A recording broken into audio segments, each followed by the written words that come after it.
এখানে বন্ধুরা যেই জিনিসটা পারো না সেই জিনিসটা নিয়ে পাকামো নয়, পাকামো করতে গেলেই পাকামো জায়গায় পাকামো হয়ে যাবে।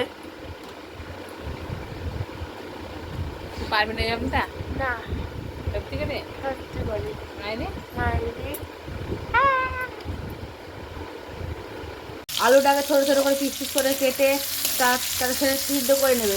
সিদ্ধ করে তেল দিয়ে সেটাকে ভালো করে ভেজে নুন এবং হলুদ দিয়ে ভাজা হয়ে গেলে টমেটো দিয়ে দেবে এবং টমেটো যতক্ষণ নরম হচ্ছে তখন ভেজে যাবে। তোমরা এবার দেখতে পাচ্ছ টমেটোটা প্রায় নরম হয়ে আসছে। এবার আমি মশলাটা দিয়ে দেবো। দেখো আমার তরকারিতে মশলা পড়ে গেল। এবার আমি মশলাটা দিয়ে দিলাম। মশলাটার গায়ে যা মশলা ছিল একটু জল দিয়ে দিলাম। এবার এটাকে ভালো করে নাড়ো। এবার মশলাটা ভালোভাবে মশলাটা কষা পরে আমি আর আসছি।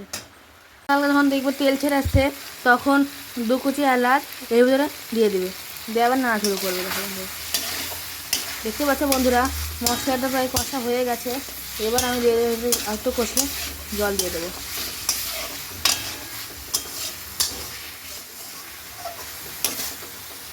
বন্ধুরা এর মধ্যে সামান্য জল দেবো।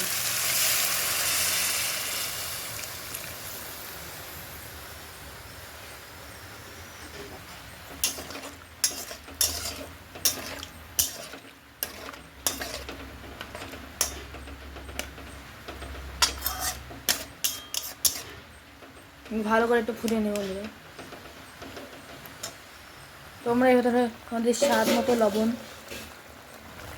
পরিমাণ মতো হলুদ দিয়ে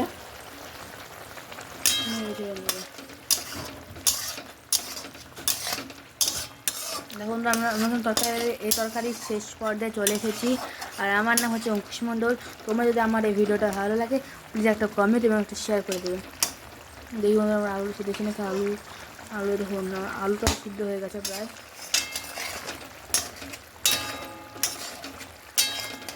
বন্ধুরা দেখো এটা ঝোলটা প্রায় অনেকটা হয়ে গেছে। এবার এটাকে আমরা নামিয়ে তেল পারবো। তরকারিটা নামিয়ে ফেলেছি, এবার তেল দিয়ে মশলা পারবো। তেলটা আগে নিয়েছি। এবার সামান্য পরিমাণ জিরে, কয়েকটা কালো জিরে, 2টো কাঁচা লাল লঙ্কা। এবার ভালো করে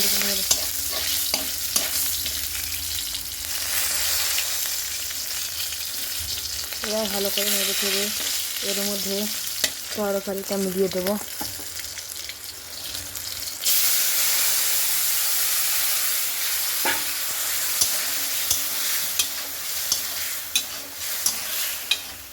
দিয়ে দেবো একটু কাশ্মীরি লঙ্কা,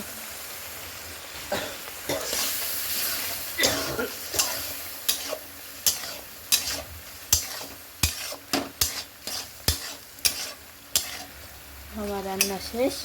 বাই বাই। আমি আমার গ্যাসের স্টোভটা বন্ধ করে দিলাম। বন্ধুরা আমি আমার তরকারিকে নামিয়ে নিয়েছি। আমার চ্যানেলটাকে যে ভালোবাসে সে একটা লাইক এবং একটা কমেন্ট এবং শেয়ার করি।